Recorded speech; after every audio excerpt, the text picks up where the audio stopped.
పెనంలూరు నుంచి జోగి నిలబడతా ఉన్నాడు. జోగి కూడా నాకు మంచి స్నేహితుడు, మంచివాడు, సౌమ్యుడు. పలాస నుంచి అప్పలనాయుడును పోటీలోకి పెడతా ఉన్నాము. డాక్టరు, యువకుడు, ఉత్సాహవంతుడు, మంచి చేస్తాడు. మంత్రిగా కూడా మీ అందరికీ కూడా పరిచయం ఉన్న వ్యక్తి. ఒక్కొక్కసారి కాస్త మాటలు కటువుగా ఉన్నా మనసు మాత్రం వెన్నే. నమస్కారం అండి, this is #you. Seediri Appalaraju, Jogi Ramesh కుటుంబానికి జగన్మోహన్ రెడ్డి పరామర్శ అనేది రేపు తయారవుతుంది. ఇక్కడ మనం చూసుకుంటే సీదిరి అప్పలరాజు ఆల్రెడీ జైల్లో ఉన్నాడు. జైల్లో నన్ను కాపాడండి అయ్యా అని చెప్పి ఆర్తనాదాలు పెడుతున్నాడంట. అంటే లోపల ఆయన ఏ వస్తువులు అంటున్నాడు, ఇంటి నుంచి బనీన్లు ఇవన్నీ కూడా తెప్పించుకుంటున్నాడంట. లోపల ఉండటానికి పర్మనెంట్గా ఫిక్స్ అయిపోతున్నాడు. సీదిరి అప్పలరాజు స్టోరీలో పెద్ద ట్విస్ట్ వచ్చిందండి. ఆ ట్విస్ట్ ఏంటంటే, ఎప్పుడైతే సీదిరి కొడుకు యాక్సిడెంట్ చేసిన వెంటనే, అంటే అతనికి లైసెన్స్ 6వ తారీఖున వచ్చింది. వచ్చిన వెంటనే సిద్ధు బైక్ తీసుకుని కొట్టేసేయి, 200 కిలోలు ఉంటుంది ఆ బైక్, కొట్టేసేయి రోడ్డు మీద వీరవిహంగం చేసి అని తండ్రి ఎంకరేజ్ చేసి పంపించాడు. దెబ్బకు పెట్రోల్ కొట్టించి అక్కడ దానిని గుద్దేసి ఇంటికి వచ్చేసిన సీదిరి ఇమ్మీడియట్గా ఏం చేశాడు, కొడుకు అక్కడి నుంచి ఫోన్ చేశాడంటే, ఇంటికి రాలేదంట. ఫోన్ చేసి, నాన్న నేను ఇక్కడ ఒక యాక్సిడెంట్ చేశానంటే, పరిగెట్టుకుంటా కారులో సీదిరి అప్పలరాజు వచ్చేసాడు. వచ్చేస్తే దానయ్య అక్కడ చనిపోలా. దానయ్య కొట్టుమేడుతుంటే కనీసం తీసుకెళ్ళి ఐసీయూలో అడ్మిట్ చేయాలి. అడ్మిట్ చేయటం కూడా పక్కన పడేసి, అంటే అడ్మిట్ చేశాక సిద్ధు చేశాడనో ఇంకేదో చేశాడనో చెప్పుకోవచ్చు. కానీ అతను అక్కడ పక్కన పడేసి సీదిరి కొడుకుని అర్జెంటుగా తీసుకెళ్ళిపోయి సీదిరి ఐసీయూలో పెట్టేశాడు. ఏమవ్వాలా అతనికి, స్ట్రెచ్చర్ డ్రామా అంత నడిపాడు. వీళ్ళు అడ్మిట్ చేసే టైంలో అతనికి మెడికల్ కేర్ అందక అక్కడ దానయ్య చనిపోయాడు.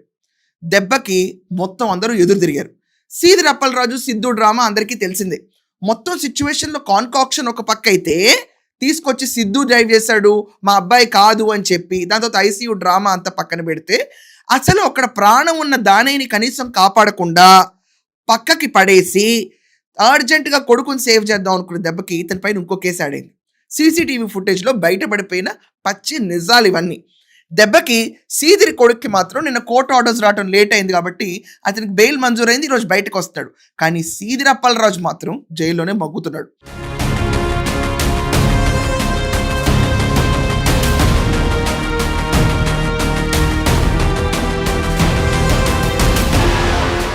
ఇతన్ని పరామర్శించడానికి జగన్మోహన్ రెడ్డి రేపు పలాస వెళ్తున్నాడు.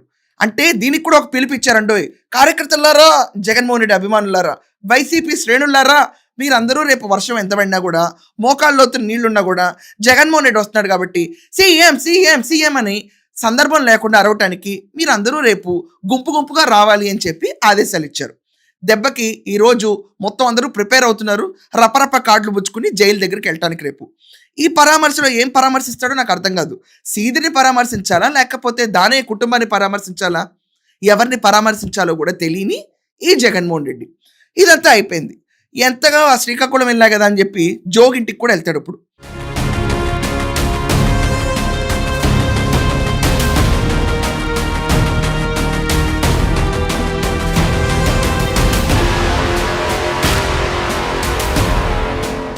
జోగింటికి వెళ్ళి జోగి కొడుకు రాజీవ్ ఉన్నాడు కదండి, రాజీవ్ తలపైన చేయబెట్టి, రాజీవ్ అమ్మ తలపైన చేయబెట్టి, జోగి తలపైన చేయబెట్టి రెచ్చిపోతాడు.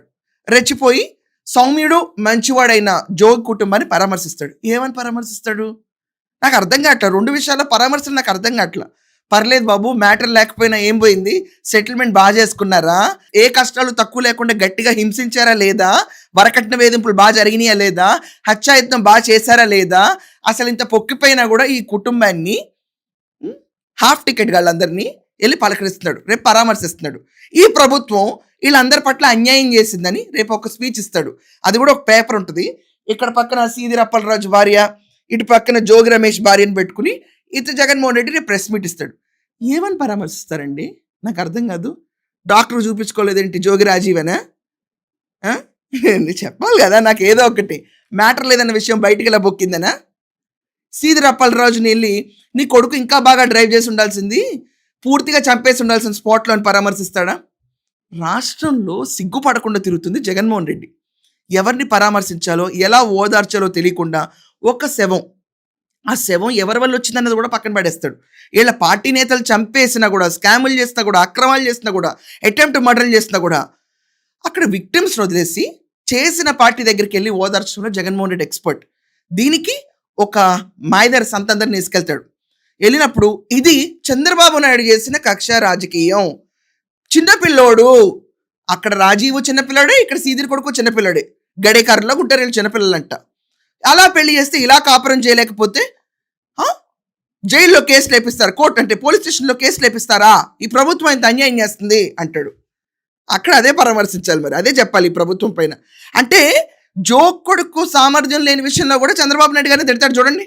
చంద్రబాబు నాయుడు బుల్లెట్ తోడుతా ఉంటే ఆ బుల్లెట్ ఫోటోలు తీసుకొని సరదాగా ఎన్ఫీల్డ్ ఫ్యాక్టరీ తెచ్చావా చంద్రబాబు నాయుడు? అంటే ఎన్ఫీల్డ్ బుల్లెట్ పెట్టి దాని మీద ఒక ఫోటో దిగితే నువ్వు ఒక ఫ్యాక్టరీ తీసుకొచ్చినట్టు ఒక పెద్ద ఫీలింగు. మామిడి రైతులు ఎట్టున్నారో తెలీదు, మొక్కజొన్న రైతులు ఎట్టున్నారో తెలీదు, ధాన్యం పండించే వరి ధాన్యం పండించే రైతన్నలు ఎట్టున్నారో తెలీదు, పొగాకు పండించే రైతన్నలు ఎట్టున్నారో తెలీదు, మిర్చి పండించే రైతన్నలు ఎట్టున్నారో తెలీదు.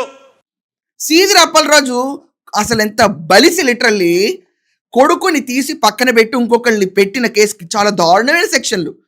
నిజంగా హత్య కేసు పడాలి అతని పైన, సీదిరి పైన. ఎడ్యుకేటెడ్ పర్సన్ అయినా కూడా సిగ్గుపడకుండా కేసు చేయించాడు చూడండి. దెబ్బకి వీళ్ళ కుటుంబాన్ని పరామర్శిస్తాడంట. జగన్మోహన్ రెడ్డిని రాష్ట్రం అంతా చూస్తుంది, సిగ్గుపడ్డు, ఎక్కడ వంగడు. రేపు అదే డ్రామా నడుపుకుంటూ వెళ్తాడు. శవం దొరికింది, ఆ శవం ఎవరి వల్ల వచ్చిందన్న విషయం కూడా పట్టించుకోకుండా రేపు రాష్ట్రం అంతా ఏకేకి తిరుగుతాడు. సో చూడాలి రేపు ఎంత రక్తి గట్టిస్తారో. ఈ కుటుంబ నేపథ్య డ్రామాలు, వీళ్ళ మర్డర్ కేసులు, హత్యాయత్నాలు, మ్యాటర్ లేని వీళ్ళ క్యాడరు, వీళ్ళందరూ రేపు ఏం చేస్తారో చూడాలి. రేపు ఆ ప్రెస్ మీట్ కోసం నిజంగా ఎదురు చూడాలి. చెప్తాడు జోగి రమేష్ కొడుకు చిన్న పిల్లోడు, మ్యాటర్ లేకపోతే పబ్లిక్లో ఎండేస్తారని. రేపు అవన్నీ మాట్లాడతారు చూడండి. ఈ ఆణిముత్యాల కోసం రేపటి దాకా వేచి ఉండాలి. That's all for now. Thank you.